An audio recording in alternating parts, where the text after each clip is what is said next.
എന്താണ് ഫ്രണ്ട്സ് എന്ന് നോക്കാം. Fast, reliable, instant, efficient network for disbursement services. ഇത് ലോഞ്ച് ചെയ്തത് എന്നാണെന്ന് ഓർക്കുക, ജൂൺ 2000 എവിടെയാണ്? തിരുവനന്തപുരം ജില്ലയിലാണ്.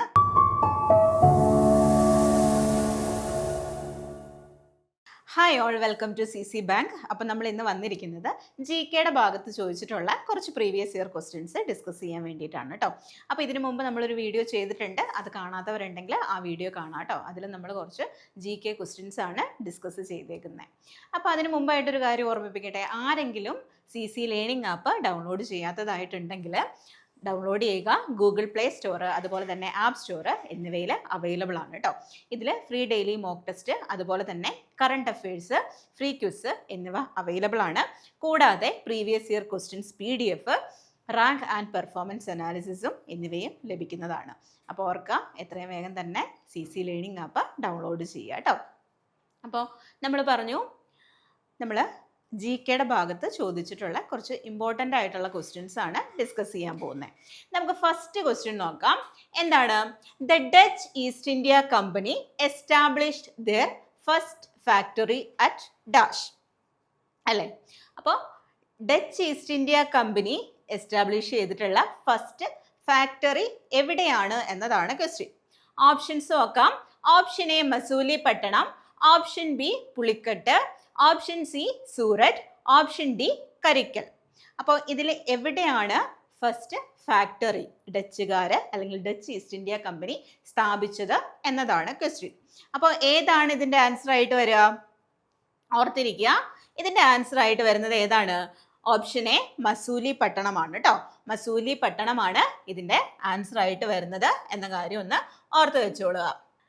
ഓപ്ഷൻ എ മസൂലിപട്ടണമാണ് എന്ന കാര്യം ഓർക്കുക. അതുപോലെ നമ്മുടെ യൂറോപ്യൻസ് ഇന്ത്യയിലേക്ക് വന്ന ആ ഓർഡർ കൂടെ ഒന്ന് പഠിച്ചു വെച്ചുകൊള്ളുക. ആദ്യം വന്നത് ആരാണ്? പോർച്ചുഗീസുകാരാണ് കേട്ടോ.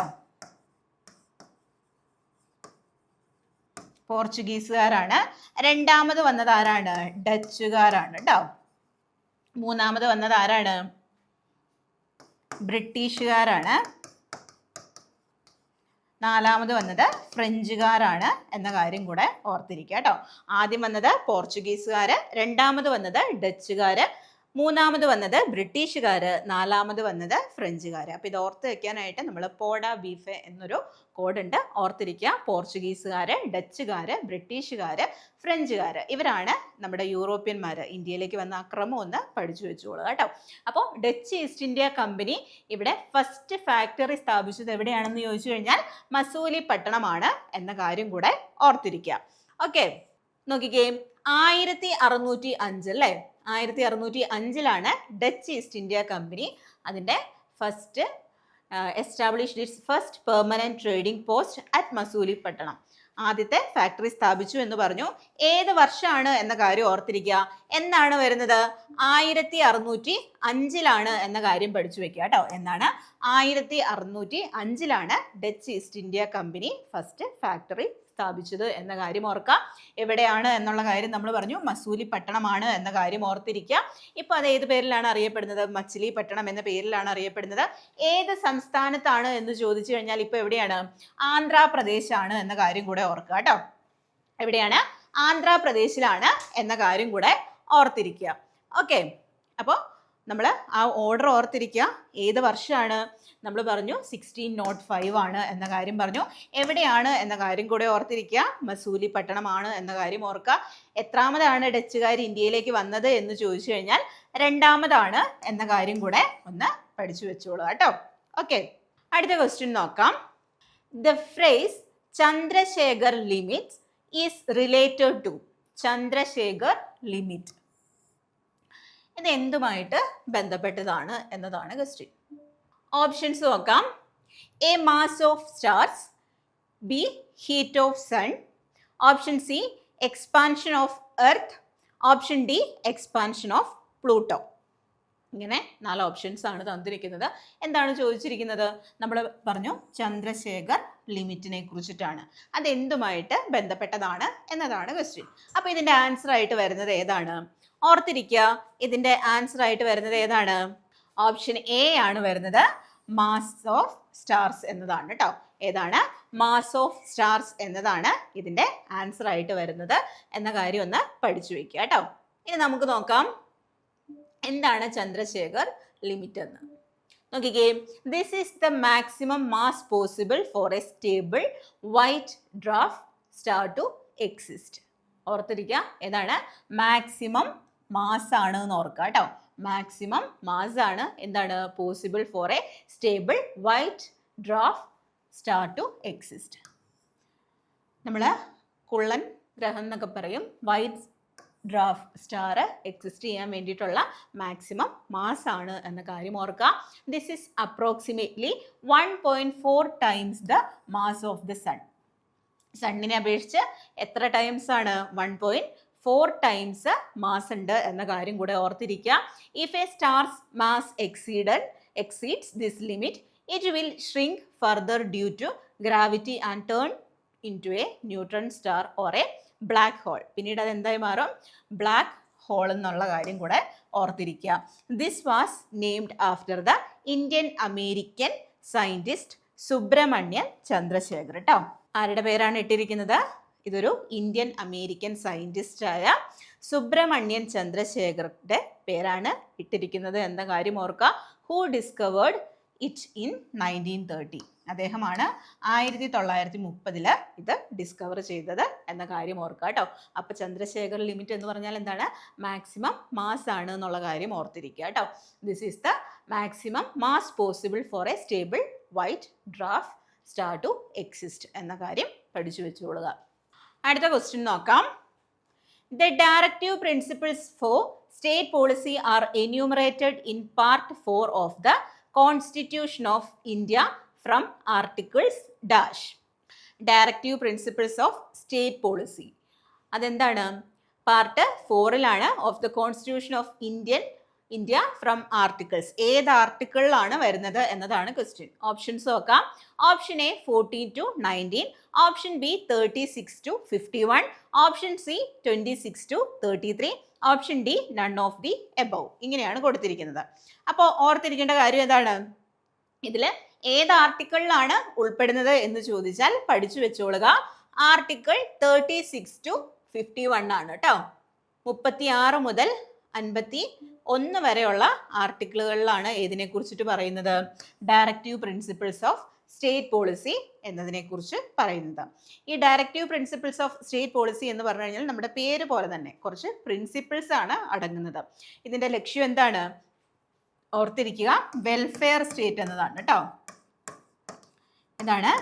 Welfare state. ലക്ഷ്യം വയ്ക്കുന്നത് എന്താണ്? വെൽഫെയർ സ്റ്റേറ്റ് എന്നതാണ്. ഒരു ക്ഷേമരാഷ്ട്രം എന്നതാണ് ഇതിൻ്റെ അടിസ്ഥാന ആശയം എന്ന് പറയുന്നത് കേട്ടോ. അപ്പോൾ ഓർത്തിരിക്കുക, നമ്മൾ പറഞ്ഞു ഏത് ഭാഗത്താണ്? പാർട്ട് 4ലാണെന്നുള്ള കാര്യം ഓർത്തിരിക്കുക. അതുപോലെ ആർട്ടിക്കിൾ, ഏത് ആർട്ടിക്കിൾ മുതലാണ്? 36 to 51 വരെയുള്ള ആർട്ടിക്കിളുകളിലാണ് ഡയറക്റ്റീവ് പ്രിൻസിപ്പിൾസ് ഓഫ് സ്റ്റേറ്റ് പോളിസിനെ കുറിച്ച് പറഞ്ഞിരിക്കുന്നത് എന്ന കാര്യം പഠിച്ചു വയ്ക്കാം. അതുപോലെ ഈ ആശയം എവിടെ നിന്നാണ് കടമെടുത്തിരിക്കുന്നത് എന്ന് ചോദിച്ചാൽ അതുകൂടെ പഠിച്ചു വെക്കണം. എവിടെ നിന്നാണ് കടമെടുത്തിരിക്കുന്നത്? അയർലൻഡിൽ നിന്നാണ് കേട്ടോ. അയർലൻഡിൽ നിന്നാണ്. എന്നാൽ അയർലൻഡ് ഈ ആശയം കടമെടുത്തിരിക്കുന്നത് എവിടെ നിന്നാണ് എന്ന് ചോദിച്ചു കഴിഞ്ഞാൽ എവിടെ നിന്നാണ്? സ്പെയിനിൽ നിന്നാണ് കേട്ടോ. എവിടെ നിന്നാണ്? സ്പെയിനിൽ നിന്നാണ് എന്ന കാര്യം കൂടെ ഓർത്തിരിക്കുക. അതുപോലെ തന്നെ നമ്മൾ മനസ്സിലാക്കേണ്ട ഒരു കാര്യം, നമ്മൾ ഈ ആശയം കടമെടുത്തത് അയർലൻഡിൽ നിന്നാണ് എങ്കിൽ പോലും ഇതിൻ്റെ ഒരു യഥാർത്ഥ ഉറവിടം അല്ലെങ്കിൽ റിയൽ സോഴ്സ് എന്ന് പറയുന്നത് ഏതാണ്? ഇന്ത്യൻ ആക്ട് ഫോർ 1935 ആണെന്നുള്ള കാര്യം ഓർത്തിരിക്കുക കേട്ടോ. 1935 ഇന്ത്യൻ ആക്ട് ആണ് എന്ന കാര്യം കൂടെ ഓർത്തിരിക്കുക, ഇതിൻ്റെ യഥാർത്ഥ ഉറവിടം എന്ന് പറയുന്നത്. പക്ഷേ നമ്മൾ ഈ ആശയം കടമെടുത്തിരിക്കുന്നത് എവിടെ നിന്നാണ്? അയർലൻഡിൽ നിന്നാണ്. അയർലൻഡ് ഈ ആശയം കടമെടുത്തിരിക്കുന്നത് എവിടെ നിന്നാണ്? സ്പെയിനിൽ നിന്നാണ് എന്ന കാര്യം ഓർക്കുക. നമ്മൾ അതുപോലെ പറഞ്ഞ കാര്യങ്ങൾ കൂടെ ഓർത്തിരിക്കുക. ഏതൊക്കെയാണ്? പാർട്ട് 4ലാണ് 36 to 51 ആണ് എന്ന കാര്യം കൂടെ ഓർക്കുക. അതുപോലെ തന്നെ ഈ ഡയറക്റ്റീവ് പ്രിൻസിപ്പിൾസ് ഓഫ് സ്റ്റേറ്റ് പോളിസിയുടെ പ്രത്യേകത എന്താണ് എന്ന് ചോദിച്ചു കഴിഞ്ഞാൽ ഇത് നോൺ ജസ്റ്റീഷ്യബിൾ ആണ് എന്ന കാര്യം കൂടെ പഠിച്ചു വെക്കുക കേട്ടോ. എന്താണ്? നോൺ ജസ്റ്റീഷ്യബിൾ ആണ്. ഏതാണ്?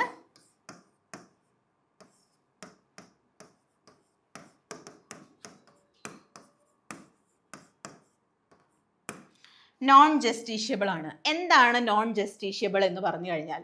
നോൺ ജസ്റ്റീഷ്യബിൾ എന്ന് പറഞ്ഞു കഴിഞ്ഞാൽ നമുക്ക് ഇത് ഏതെങ്കിലും തരത്തിൽ ലംഘിക്കപ്പെട്ടു എന്ന് തോന്നിയാൽ എന്ത് ചെയ്യാൻ സാധിക്കില്ല?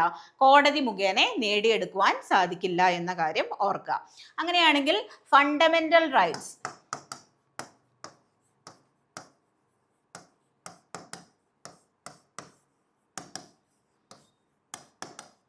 ഫണ്ടമെന്റൽ റൈറ്റ്സ് എന്തായിരിക്കും? ജസ്റ്റീഷ്യബിൾ ആണ് കേട്ടോ. ഓർത്തിരിക്കുക, ഫണ്ടമെന്റൽ റൈറ്റ്സ് എന്താണ്? ജസ്റ്റീഷ്യബിൾ ആണെന്നുള്ള കാര്യം ഓർക്കുക. അതായത് നമുക്ക് ഫണ്ടമെന്റൽ റൈറ്റ്സ് ഏതെങ്കിലും വിധേന ലംഘിക്കപ്പെട്ടു എന്ന് തോന്നിക്കഴിഞ്ഞാൽ എന്ത് ചെയ്യാം? കോടതിയെ സമീപിക്കാം. അങ്ങനെ കോടതി മുഖേന നമുക്ക് എന്ത് ചെയ്യാം? ഇത് നേടിയെടുക്കാൻ സാധിക്കും. പക്ഷേ നമ്മുടെ നിർദ്ദേശക തത്വങ്ങൾ അഥവാ ഡയറക്റ്റീവ് പ്രിൻസിപ്പിൾസ് ഓഫ് സ്റ്റേറ്റ് പോളിസിയുടെ കേസിൽ എന്ത് ചെയ്യാൻ സാധിക്കില്ല? കോടതി മുഖേന നമുക്കിത് നേടിയെടുക്കുവാൻ സാധിക്കില്ല. അതുകൊണ്ട് തന്നെ ഇത് നോൺ ജസ്റ്റീഷ്യബിൾ ആണ് എന്നാണ് പറയുന്നത്. അപ്പോൾ ഓർത്തിരിക്കാം, ഈ ഡയറക്റ്റീവ് പ്രിൻസിപ്പിൾസ് ഓഫ് സ്റ്റേറ്റ് പോളിസിയിൽ നമ്മൾ പറഞ്ഞു നോൺ ജസ്റ്റീഷ്യബിൾ ആണ് എന്ന് പറഞ്ഞു അല്ലേ?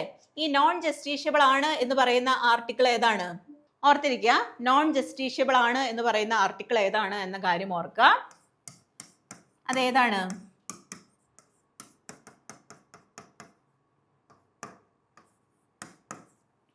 ആർട്ടിക്കിൾ 37 ആണ് കേട്ടോ. ആർട്ടിക്കിൾ 37ലാണ് directive principles of state policy എന്ന് പറയുന്നത്. നോൺ ജസ്റ്റീഷ്യബിൾ ആണ് എന്ന് പറയുന്നത് ആർട്ടിക്കിൾ 37 ആണ് എന്ന കാര്യം ഓർത്തിരിക്കുക കേട്ടോ. അതുപോലെ തന്നെ നമ്മൾ ഓർത്തിരിക്കേണ്ട മറ്റൊരു പ്രധാനപ്പെട്ട ആർട്ടിക്കിൾ ആണ് ആർട്ടിക്കിൾ 44. ഏതാണ്? UCC. ഓർത്തിരിക്കുക കേട്ടോ, സിവിൽ കോഡ്. അപ്പോൾ അതൊന്ന് ഓർത്തിരിക്കുക. യൂണിഫോം സിവിൽ കോഡ് 44 ആണ് എന്ന കാര്യം ഓർക്കുക. അത് ഏതിലാണ് ഉൾപ്പെടുന്നത്? നിർദ്ദേശക തത്വങ്ങളിലാണ് ഉൾപ്പെടുന്നത് എന്ന കാര്യം ഓർക്കുക. അപ്പോൾ UCCനെ കുറിച്ച് പറയുമ്പോൾ നമ്മൾ ഓർത്തിരിക്കേണ്ട ഒരു 2-3 സ്റ്റേറ്റുകൾ ഉണ്ട്. അതുകൂടെ ഒന്ന് ഓർക്കുക. ഏതൊക്കെയാണ്? നമ്മൾ പറഞ്ഞു ആർട്ടിക്കിൾ 44ലാണ് ഇതിനെക്കുറിച്ച് പറയുന്നത്? UCCനെ കുറിച്ച് പറയുന്നത്, യൂണിഫോം സിവിൽ കോഡിനെ കുറിച്ച് പറയുന്നത് അല്ലെ? യൂണിഫോം സിവിൽ കോഡ് നിലനിന്നിരുന്ന സംസ്ഥാനം ഏതാണ് എന്ന് ചോദിച്ചാൽ ഏതാണ്? ഒന്ന് ഗോവയാണ് അല്ലേ? ഒന്ന് ഗോവയാണ്. അതെന്തുകൊണ്ടാണ് ഗോവ എന്ന് പറയുന്നത്? നമ്മൾ പറയും പോർച്ചുഗീസുകാരൊക്കെ ഇവിടെ ഉണ്ടായിരുന്ന സമയത്ത് പോർച്ചുഗീസ് സിവിൽ കോഡ് നിലനിന്നിരുന്നു അവരുടെ അധീനതയിലുള്ള കോളനികളിൽ. അപ്പോൾ ഓർക്കുക, ഗോവയിലും എന്ത് നിലനിന്നിരുന്നു? പോർച്ചുഗീസ് സിവിൽ കോഡ് നിലനിന്നിരുന്നു. അതായത് ആ ഒരു പ്രദേശത്ത് താമസിക്കുന്ന ആളുകൾ ഫോളോ ചെയ്തു പോരേണ്ട കുറച്ച് നിയമങ്ങളാണ് ഇതിൽ ഉൾപ്പെടുന്നത്? പോർച്ചുഗീസ് സിവിൽ കോഡിൽ ഉൾപ്പെടുന്നത്. അതുപോലെ തന്നെ UCC വന്നപ്പോൾ, അതായത് നമ്മുടെ നിയമനിർമ്മാണ സഭകളുടെയൊക്കെ വരവോടുകൂടി അല്ലെങ്കിൽ മാറ്റങ്ങൾക്കനുസരിച്ച് എന്ത് വന്നു? UCC നിലവിൽ വന്നു. അത്തരത്തിൽ UCC നിലവിൽ വന്ന ആദ്യ സംസ്ഥാനം ഏതാണ്? ഉത്തരാഖണ്ഡ് ആണെന്ന് ഓർക്കുക കേട്ടോ. ഏതാണ്? ഉത്തരാഖണ്ഡ് ആണ് എന്ന കാര്യം ഓർക്കുക കേട്ടോ. ഉത്തരാഖണ്ഡ് ആണ് ആദ്യം വന്നത്. അതെന്നാണ്? 2025 വന്നത്. അതുപോലെ 2025 വന്ന രണ്ടാമത്തെ സ്റ്റേറ്റ് ഏതാണ്? ഗുജറാത്ത് ആണ് എന്ന കാര്യം ഓർക്കുക കേട്ടോ. ഏതാണ്? ഗുജറാത്ത് ആണ്. ലേറ്റസ്റ്റ് വന്നത് എവിടെയാണ്? ആസാം ആണ് എന്ന കാര്യം ഓർക്കുക. അത് ഏത് വർഷമാണ്? 2026 എന്ന കാര്യം കൂടെ പഠിച്ചു വെച്ചോളൂ കേട്ടോ. ഓക്കെ, അപ്പൊ നിർദ്ദേശക തത്വങ്ങളിൽ വളരെ ഇമ്പോർട്ടൻ്റ് ആയിട്ടുള്ളൊരു ആർട്ടിക്കിളാണ് നമ്മൾ പറഞ്ഞു ആർട്ടിക്കിൾ 44 എന്ന് പറയുന്നത്. ആർട്ടിക്കിൾ 37 എന്താണ്? നോൺ ജസ്റ്റീഷ്യബിൾ ആണ് എന്ന് പരാമർശിക്കുന്നത് ഏത് ആർട്ടിക്കിളാണ്? ആർട്ടിക്കിൾ 37 ആണ്. നമുക്ക് 36 മുതൽ 51 വരെയുള്ള ആർട്ടിക്കിളുകൾ നിർദ്ദേശക തത്വങ്ങളിൽ പഠിക്കാനുണ്ട്. എന്നാലും ഇമ്പോർട്ടൻ്റ് ആയിട്ടുള്ള 2 ആർട്ടിക്കിളുകൾ നമ്മൾ പറഞ്ഞു എന്നുള്ളൂ കേട്ടോ. ഓക്കെ, ഇനി നോക്കാം അടുത്ത question. The e-governance program of Kerala is dash. ഏതൊക്കെയാ നോക്കിയേ? ഇതിൽ ആൻസർ ആയിട്ട് വരുന്നത് ഏതാണ്? ആൻസർ ആയിട്ട് വരുന്നത് ഓർത്തിരിക്കുക, ഓപ്ഷൻ ബി ആണ്, ഫ്രണ്ട്സ് എന്നതാണ് കേട്ടോ. ഏതാണ്? ഫ്രണ്ട്സ് എന്നതാണ്. E governance programme of Kerala is ഏതാണ്? ഫ്രണ്ട്സ് ആണെന്നുള്ള കാര്യം ഓർക്കുക. ഫ്രണ്ട്സ്. ഇനി നമുക്ക് എന്താണ് ഫ്രണ്ട്സ് എന്ന് നോക്കാം. ഫ്രണ്ട്സ് സ്റ്റാൻഡ്സ് ഫോർ, ഫ്രണ്ട്സ് എന്താണ് നോക്കിയേ? Fast, reliable, instant, efficient network for disbursement services. ഓർത്തിരിക്കുക കേട്ടോ. Fast, reliable, instant, efficient network for disbursement of services എന്നതാണ്. ഇത് ലോഞ്ച് ചെയ്തത് എന്നാണെന്ന് ഓർക്കുക, ജൂൺ 2000-ലാണ്. എവിടെയാണ്? തിരുവനന്തപുരം ജില്ലയിലാണ് എന്ന കാര്യം കൂടെ ഓർത്തിരിക്കുക കേട്ടോ. 2000 തിരുവനന്തപുരം ജില്ലയിലാണ്. It is a single window no queue integrated remittance centre. ഇതിൽ എൻ്റെ പ്രത്യേകത എന്താണ്? നോ ക്യൂ എന്നുള്ളതാണ് കേട്ടോ. It all allows citizens to pay taxes, electricity bills, water charges and other due to government departments under one roof. ഇതിൽ നമുക്കെല്ലാം എന്ത് ചെയ്യാൻ സാധിക്കും? എല്ലാ ബില്ലുകളും നമുക്ക് ക്ലിയർ ചെയ്യാൻ സാധിക്കും ഒറ്റ റൂഫിൽ എന്നുള്ളതാണ് ഇതിൻ്റെ ഒരു പ്രത്യേകത. It is a key project of the Kerala state IT mission. ഇത് ഏതിൻ്റെ കീ പ്രോജക്റ്റാണ്? കേരള സ്റ്റേറ്റ് IT മിഷൻ്റെ കീ പ്രോജക്റ്റാണ് എന്ന കാര്യം ഓർക്കുക. ഏതാണ്? ഫ്രണ്ട്സ് ആണ് എന്ന കാര്യം ഓർക്കുക കേട്ടോ. പേരൊന്ന് പഠിച്ചു വെച്ചുകൊള്ളുക. Fast, reliable, instant, efficient network for disbursement of services എന്നതാണ് എന്ന കാര്യം ഓർക്കുക കേട്ടോ. എന്നാണ്? 2000-ലാണ്. ആദ്യം വന്നത് എവിടെയാണ്? തിരുവനന്തപുരത്താണ്. ഓക്കെ, അടുത്ത question. Among the following which agency is entitled to conduct enquiry on the corruption charges against a member of parliament? ഏതാണ്? ഇതിലെ ക്വസ്റ്റ്യനിൽ പറഞ്ഞിട്ടുണ്ട് മെമ്പർ ഓഫ് പാർലമെൻറ്റ്, അവിടുത്തെ കറപ്ഷനെ കുറിച്ചിട്ടാണ് അല്ലേ. Among the following which agency is entitled to conduct enquiry on the corruption charges against a member of Parliament. Member of പാർലമെൻറ്റിൻ്റെ കറപ്ഷനെ കുറിച്ചിട്ടാണ് ചോദിച്ചിരിക്കുന്നത്. അത് അന്വേഷിക്കുന്ന ഏജൻസി ഏതാണ്? ഏതാണ്? ലോക്പാൽ, ലോകായുക്ത ഒക്കെ ഉണ്ട്. ഇതിലേതാണ് ആൻസർ ആയിട്ട് വരുന്നത്? ഓർത്തിരിക്കുക, ഇതിൽ ആൻസർ വരുന്നത് ലോക്പാലാണ് കേട്ടോ. ഏതാണ്? ലോക്പാലാണ് എന്ന കാര്യം ഓർക്കുക. ഇനി നമുക്ക് നോക്കാം. Lokpal is the official anti corruption body for the whole country. കേട്ടോ, ലോക്പാൽ എന്തിനെ കുറിച്ചിട്ടാണ് അന്വേഷിക്കുന്നത്? ഇതൊരു ആൻറ്റി കറപ്ഷൻ ബോഡിയാണ് അല്ലേ. ഇതൊരു എന്താണ്? അഴിമതിയെക്കുറിച്ച് അന്വേഷിക്കുന്നതാണ്. ഓർക്കുക, ആൻറ്റി കറപ്ഷൻ ബോഡിയാണ്. It has the power to investigate top leaders. Top ലീഡേഴ്സിനെ കുറിച്ചിട്ട് including members of Parliament. Members of Parliament അതായത് MPs ആൻഡ് മിനിസ്റ്റേഴ്സ്. ഇവരുടെയൊക്കെ കറപ്ഷനെ കുറിച്ചിട്ട് അന്വേഷിക്കുന്നതാണ് എന്ന കാര്യം ഓർക്കുക. ഏതാണ്? ലോക്പാലാണ് എന്ന കാര്യം ഓർത്തിരിക്കുക കേട്ടോ. ഇനി നമുക്ക് എന്താണ് ലോകായുക്ത അതുപോലെ തന്നെ ഓംബുഡ്സ്മാൻ എന്ന് നോക്കാം. Okay, Lokayukta, this body only handles corruption at the state level. ഇതാണ് ഇമ്പോർട്ടൻ്റ്. സ്റ്റേറ്റ് ലെവലിൽ വരുന്നത് ഏതാണ്? ലോകായുക്തയാണെന്ന് ഓർക്കുക. ഏതാണ്? സ്റ്റേറ്റ് ലെവലിൽ വരുന്നത് ലോകായുക്തയാണ്. നമുക്കിതെങ്ങനെ ഓർത്തിരിക്കാം? ലോക്പാൽ, പാർലമെന്റ് എന്ന് ഓർക്കുക കേട്ടോ. പാർലമെന്റ്.